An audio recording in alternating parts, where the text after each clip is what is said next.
तो next application आपके पास आ जाती है डेरिवेटिव्स जो हैं वो मेन बात किस में कर लेते हैं, मीन वैल्यू थ्योरम्स में। मीन वैल्यू थ्योरम्स में तो हम डेरिवेटिव की बात कर रहे हैं मीन वैल्यू थ्योरम में।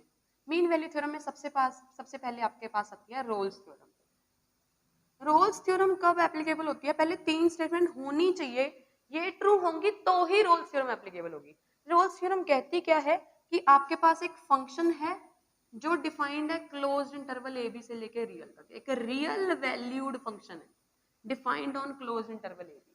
We have a real valued function defined on closed interval A B such that, वो कैसा फंक्शन है, एफ जो फंक्शन है वो क्या है, कॉन्टिन्यूस है किस पे, क्लोज्ड इंटरवल ए बी पे। एंड सेकंड कंडीशन क्या है, वो फंक्शन डिफरेंशिएबल है ओपन इंटरवल ए बी पे।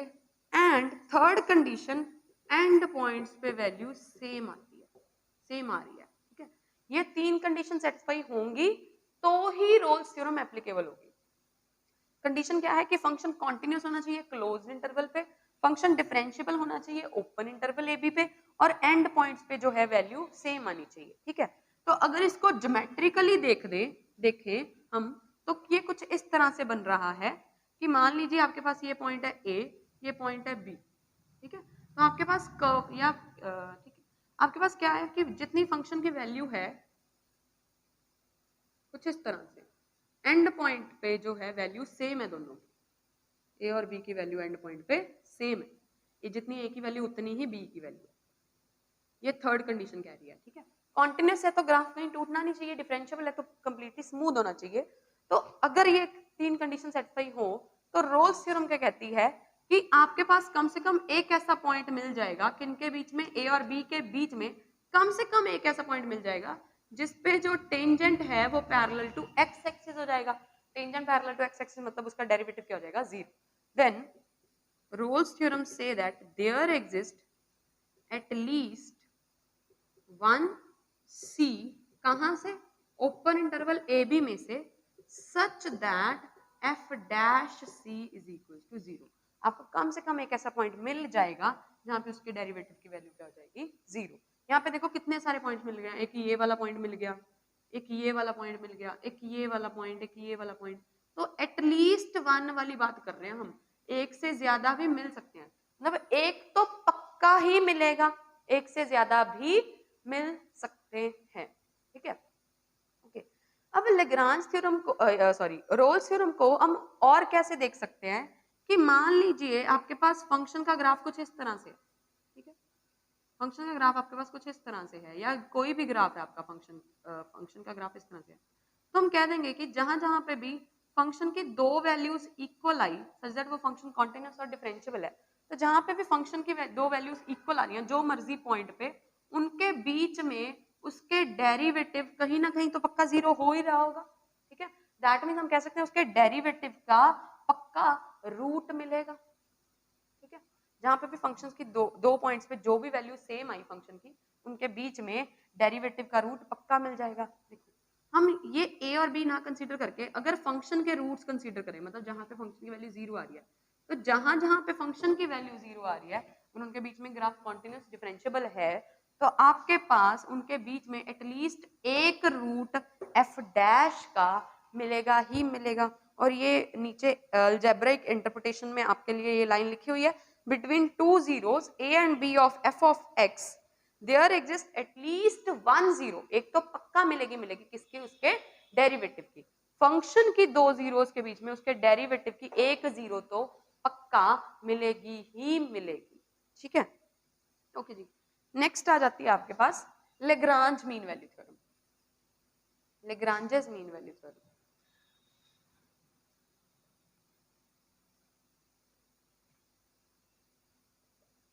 लेग्रांज मीन वैल्यू थ्योरम के लिए ये पहली 2 कंडीशन होना जरूरी है, दैट इज फंक्शन कॉन्टिन्यूस होना चाहिए क्लोज इंटरवल ए बी पे, और फंक्शन डिफरेंशिएबल होना चाहिए ओपन इंटरवल ए बी पे। थर्ड कंडीशन ना भी हो तो भी अपना काम चल जाएगा।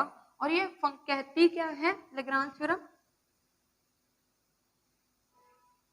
कहती क्या है कि इसको ज्योमेट्रिकली देखते हैं पहले, कि फंक्शन जो है आपका वो डिफरेंशिएबल और कॉन्टिन्यूस है। मान लीजिए मैं एक सिंपल सी बात ड्रॉ कर रही हूँ, से आपका कुछ इस तरह से फंक्शन, ये a है और ये पॉइंट कौन सा हो गया, ये a comma F of A, ये पॉइंट b है, अगर ये कर्व है y is equal to F of X, तो ये पॉइंट कौन सा हो गया, ये b comma F of b point हो गया, ठीक है।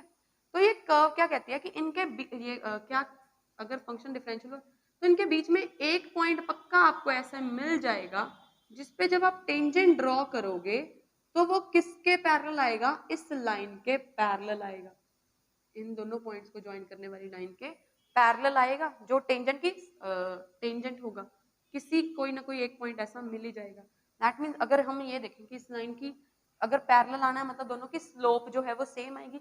इस लाइन की स्लोप क्या होती है जी, difference in y coordinates upon difference in x coordinate, और ये किसके इक्वल आएगा, एक पॉइंट c पे स्लोप की value that is f dash c।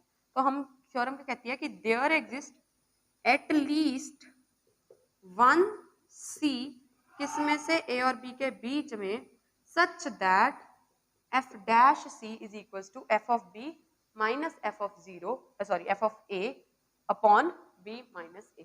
Function की वैल्यूज का डिफरेंस अपॉन उन कोऑर्डिनेट्स की वैल्यू का डिफरेंस उनके f डैश c के इक्वल आ जाएगा, एक c तो ऐसा मिल ही जाए, ठीक है। ओके, नेक्स्ट एप्लीकेशन आ जाती है ये आपके पास, इसकी एप्लीकेशन आ जाती है कि डेरिवेटिव क्या रिप्रेजेंट करता है, डेरिवेटिव रिप्रेजेंट कर देता है रेट ऑफ चेंज, कि कितना का चेंज आ रहा है किस क्वांटिटी में, उसको हम लिख देते हैं with the help of derivative. For example जैसे हम कहें कि डिस्टेंस में एक कार मूव कर रही है तो उसके डिस्टेंस में विद रिस्पेक्ट टू टाइम जितना चेंज आता है उसको हम उसकी स्पीड कह देते हैं, दैट इज उसकी वेलोसिटी कह देते हैं। तो वेलोसिटी क्या हो जाती है, ये वेलोसिटी है, वेलोसिटी क्या हो जाती है, rate of change of distance with respect to time, ठीक है। ये क्या हो गया, rate of change of distance with respect to time, ये हो जाती है आपकी वेलोसिटी, ठीक है। ऐसे ही अगर हम कह दें कि चेंज इन वेलोसिटी वो किसके इक्वल आ जाती है, एक्सेलरेशन के इक्वल, तो एक्सेलरेशन किसके इक्वल आ जाती है आपकी, rate of change of velocity, ये क्या हो जाता है, ये आपका एक्सेलरेशन आ जाता है। तो रेट ऑफ चेंज जो है वो कौन रिप्रेजेंट कर देता है, आपका डेरिवेटिव। किसी भी चीज में अगर आपने रेट ऑफ चेंज देखना हो विद रिस्पेक्ट टू, मान लो आपको कह दें कि एक सफियर है, सफियर का वॉल्यूम कितना होता है 4/3 पाई आर क्यूब, आपको दिया हुआ है कि जो उसके वॉल्यूम का रेट ऑफ चेंज है विद रिस्पेक्ट टू रेडियस, मतलब किसकी बात कर रहे हैं, DV by D R, sorry मतलब किसकी बात कर रहे हैं वो, डीवी बाई डी आर की, दैट इज किसकी बात कर रहे होंगे 4 पाई आर स्क्वायर और जो भी, ठीक है। ओके, तो मेन यही है डेरिवेटिव्स की एप्लीकेशंस, ठीक है। बाकी इसके रिलेटेड कुछ क्वेश्चंस देख लेते हैं तो हमें ये ज्यादा क्लियर हो जाएंगे। तो लेवल 1 पेज नंबर 113 बुकलेट 2 का, बुकलेट 2 पेज नंबर 113 लेवल 1 के कुछ क्वेश्चंस देख रहे हैं हम लोग, ताकि एप्लीकेशंस की थोड़ी ज्यादा क्लैरिटी हो जाए। आपको क्वेश्चन क्या दिया हुआ है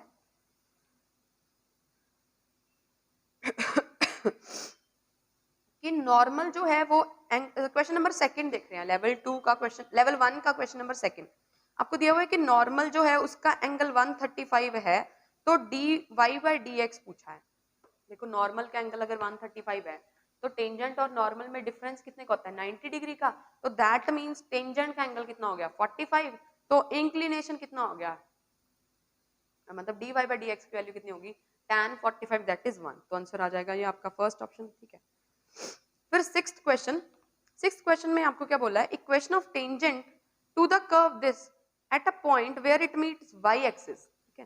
पहले हम ये देखते हैं कि कर्व आपको दी हुई है y is equal to B into E raise पर माइनस एक्स वाई, ये वाई एक्सिस को टच कहाँ पे करेगी, जब जहां पे वाई एक्सिस को टच करेगी वहां पे x क्या होगा 0, अगर x को 0 पुट करते हो तो y की वैल्यू क्या आ गई b, तो दैट मींस पॉइंट आपके पास कौन सा है 0, b, ठीक है। फिर उस पे इक्वेशन ऑफ टेंजेंट पूछ रहे हैं, देखो जो भी टेंजेंट है आपका, ये जो भी कर्व है, जो भी टेंजेंट है, किस पॉइंट पे पूछ रहे हैं, 0,b पॉइंट पे, तो टेंजेंट को ये पॉइंट सेटिस्फाई तो करना ही चाहिए ना 0,b। तो अब देखो ना ये पॉइंट ए ऑप्शन को सेटिस्फाई कर रहा है, ना सी ऑप्शन को, ना डी ऑप्शन को, सिर्फ बी ऑप्शन को कर रहा है। तो आप बिना कुछ सॉल्व किए इसका आंसर लगा दोगे B option. Okay okay. Eighth question में भी आपको दिया है कि ये टेंजेंट है इस कर्व के ऊपर। अगर एक कर्व के ऊपर एक टेंजेंट है, यही वाली बात, तो ये वाला पॉइंट जो है, जिस पॉइंट पे वो टेंजेंट है, वो कर्व को भी सेटिस्फाई करना चाहिए और टेंजेंट को भी सेटिस्फाई करना चाहिए। तो बी और सी ऑप्शन जो है वो टेंजेंट को तो कर रहे हैं बट कर्व को नहीं कर रहे, तो कट हो गया, आप आंसर लगा दोगे ए ऑप्शन। एक नाइन्थ क्वेश्चन देख लीजिए। नाइन्थ क्वेश्चन में एक चीज ही है हमारे पास, टेंजेंट एट अ पॉइंट जो है, टेंजेंट इस कर्व के ऊपर किस पॉइंट का टेंजेंट जो है वो परपेंडिकुलर है 2x minus 3y is equal to 5। मतलब जो टेंजेंट इसके परपेंडिकुलर है, तो जितनी इसकी स्लोप होगी, टेंजेंट की स्लोप कितनी हो जाएगी, उसके नेगेटिव का रेसिप्रोकल। तो अगर आपने इसकी स्लोप पता करनी है, इसकी स्लोप क्या होती है dy बाई डी एक्स, इसकी स्लोप होती है dy बाई डी एक्स, वो क्या आएगी, मतलब वो किसके इक्वल आ जाती है, हमने कल किया था कि ये इम्प्लिसिट अगर फंक्शन हो तो dy बाई डी एक्स की वैल्यू कैसे फाइंड आउट करनी है, या तो इसको throughout with respect to X differentiate कर दीजिए, है ना, या फिर अगर ये लाइन हो तो ये किसके इक्वल हो जाती है, negative of coefficient of x upon coefficient of y। ये आया कहां से, कल हमने ये किया था f of x over f of y। Partially differentiate अगर विद रिस्पेक्ट टू x करोगे तो आंसर कितना आएगा -2, और इधर आंसर कितना आ जाएगा ये 3। तो ये कोफिशिएंट ही नहीं है, अगर लीनियर इक्वेशन हो तो कोफिशिएंट ही तो है।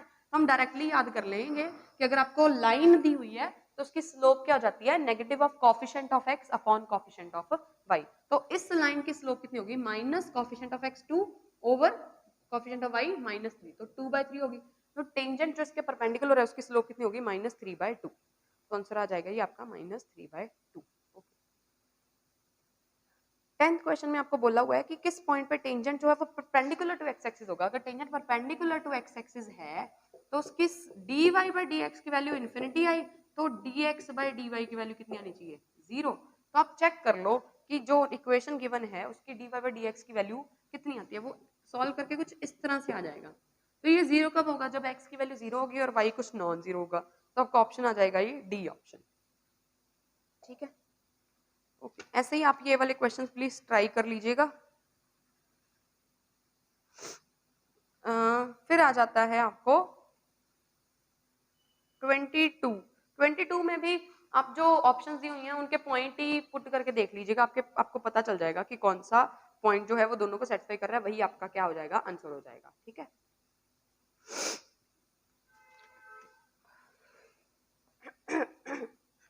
Okay. Question number 23।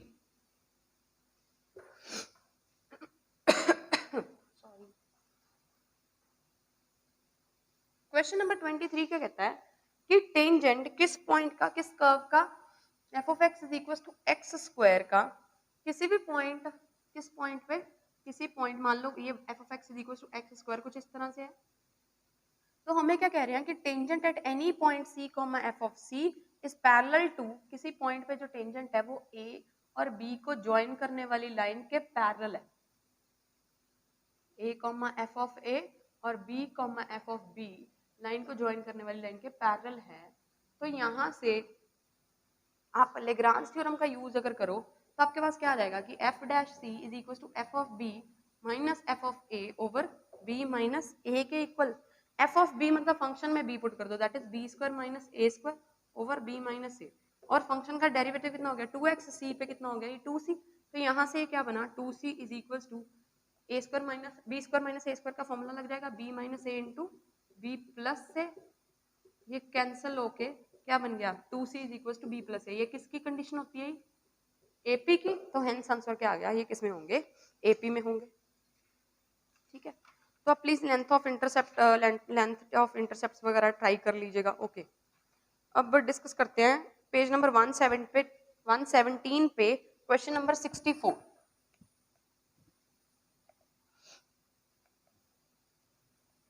Question number 64 क्या कहता है कि अल्फा जो है एंगल है between the two curves y is equal to a raised पर x और एक y is equal to b raised पर x।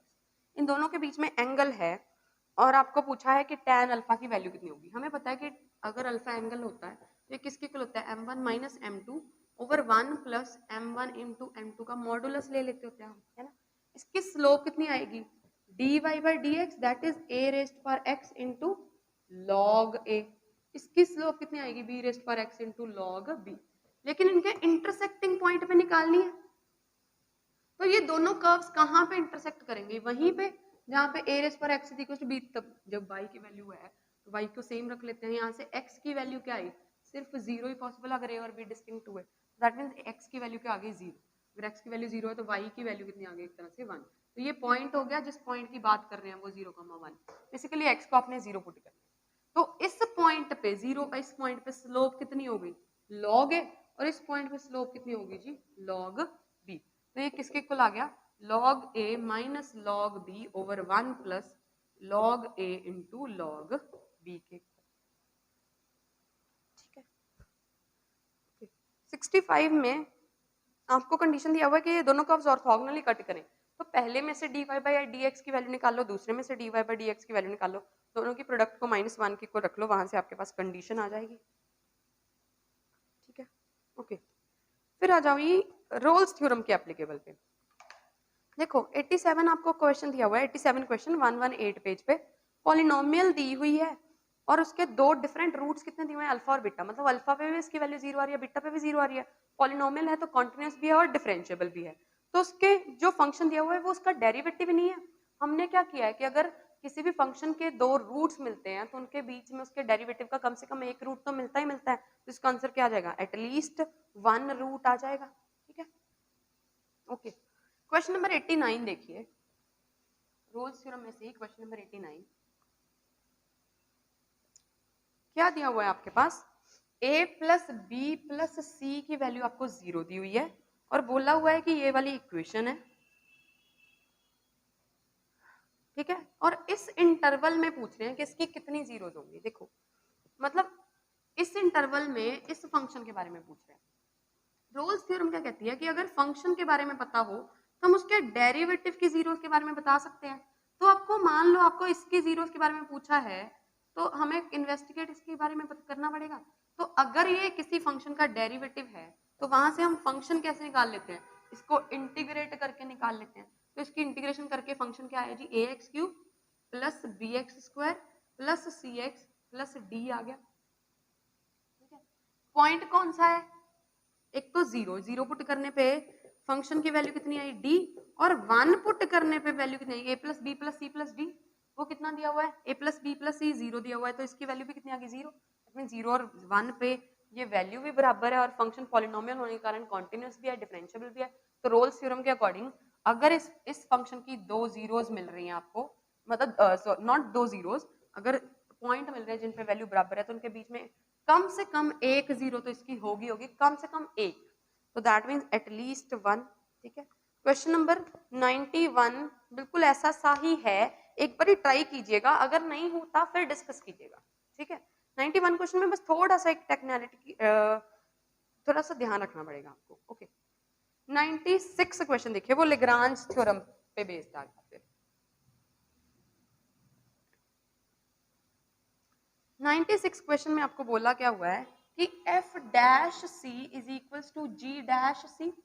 g और f जो है वो डिफरेंशिएबल फंक्शन दिए हुए हैं और उनकी एंड पॉइंट्स पे, एंड पॉइंट कौन कौन से 0 और 1 पे वैल्यू भी दी हुई है। ठीक है, तो यहाँ से Lagrange, sorry 2 times g dash c, तो लेग्रांज थ्योरम क्या कहती है, किसके इक्वल हो जाता है, f ऑफ b, a की वैल्यू हम 0 ले लेते हैं, b की वैल्यू 1 ले लेते हैं, तो f of 1 minus f of 0 over 1 minus 0 is equal to 2 times g of 1 minus g of 0 over 1 minus 0।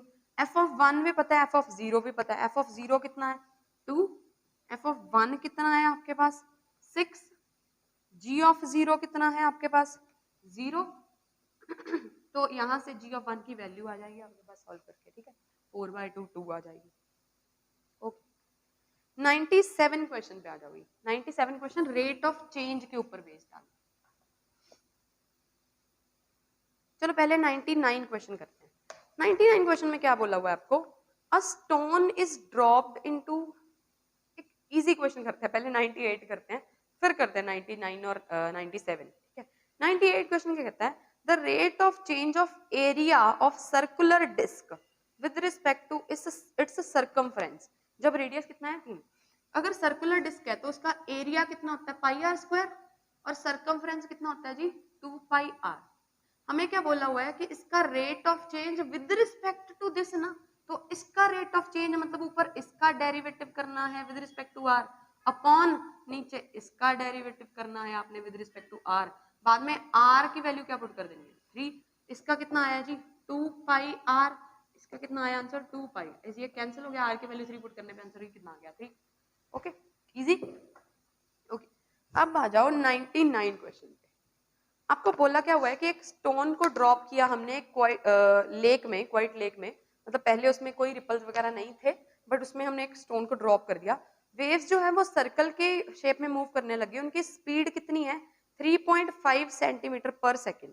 Waves जो है वो सर्कल के फॉर्म में रिप्रेजेंट करने लगी विद स्पीड। स्पीड मतलब अब डिस्टेंस आर के तौर पे वेरी कर रहा है, क्योंकि अगर कुछ इस तरह से वेरी कर रही है तो डिस्टेंस पहले इतना, फिर थोड़े टाइम बाद डिस्टेंस इतना, तो चेंज क्या हो रहा है रेडियस चेंज हो रहा है। तो D R by D T की वैल्यू आपको कितनी दी हुई है 3.5 सेंटीमीटर पर सेकेंड दी हुई है। और आपको पूछा क्या हुआ है कि द एरिया इनक्लोज्ड इंक्रीजेस, जो एरिया है वो कितने रेट से इंक्रीज करेगा, इंक्रीजेस एज फास्टली एज, मतलब चेंज कितना आएगा उसमें, ठीक है। किस पॉइंट पे पूछा है, जब रेडियस कितना दिया हुआ है आपको 7.5, एरिया सर्कल के तौर पे रिमूव कर रहे हैं तो एरिया क्या होगा यही वाली बात, ठीक है जी। तो इसका ही आपको पूछा है एरिया कितना इनक्लोज्ड होगा विद रिस्पेक्ट टू टाइम, जैसे जैसे वो मूव कर रही है, तो ये कितना हो गया जी 2 pi R into D R by D T. D R by D T की वैल्यू कितनी है, आर की वैल्यू कितनी है 7.5, D R by D T की वैल्यू कितनी है 3.5, तो ये आंसर आ जाएगा आपका, ठीक है। ओके 97 क्वेश्चन भी देख लीजिए प्लीज एक बारी। A balloon which always remains spherical has a variable diameter. Diameter दिया हुआ है कि variable diameter कितना है 3/2 into 2x plus 3। Diameter कितना होता है 2 times r, ठीक है। Variable diameter है। The rate of change of volume with respect to x, volume का rate of change with respect to x पूछा है, ठीक है जी। ओके तो यहाँ से डायामीटर इस हिसाब से वेरी कर रहा है, डायामीटर इसका फंक्शन है एक तरह से, तो r की वैल्यू कितनी हो गई 3/4 इंटू 2x प्लस 3। तो चेंज कितना आएगा इसमें with respect to x, change मतलब अगर ये r की वैल्यू है तो dr/dx कितना आ जाएगा, ये चेंज कितना आएगा इसमें 3/4 इंटू 2 दैट इज 3/2 आएगा। अब वॉल्यूम ऑफ अ स्फीयर कितना होता है, स्फीयर ही है ना 4/3 पाई r क्यूब, बट आपको विद रिस्पेक्ट टू एक्स पूछा है, इसमें आर है तो हम आर से मल्टीप्लाई और आर से ऐसे डिवाइड कर सकते हैं, तो ये क्या बन गई 4 पाई आर स्क्वायर, साथ में D R by D x, D R by D X की वैल्यू इतनी है और आर की वैल्यू ये वाली है, ये भी पुट कर देते हैं, तो 4 pi into 3/2 into R square मतलब 9/16 इंटू 2x प्लस 3 का होल स्क्वायर, ठीक है। ये कैंसिल हो गया यहाँ से, 8 कितना आ गया 27/8 पाई, साथ में आ गया 2x प्लस 3 का होल स्क्वायर आ गया, तो आंसर आपके पास आ जाएगा बी ऑप्शन, ठीक है। तो इसी तरह से हमने एक एक क्वेश्चन ऑलमोस्ट सारे टॉपिक्स का देख लिया है, 1 2 3 4 क्वेश्चंस, ठीक है। तो बाकी अगर आपको प्लीज कर लीजिएगा क्वेश्चन, अगर डाउट आता है तो डिस्कस कीजिएगा। आई होप हो जाएंगे क्वेश्चन, अगर नहीं भी होते तो घबराइएगा मत, डिस्कस कर लीजिएगा। Okay thank you.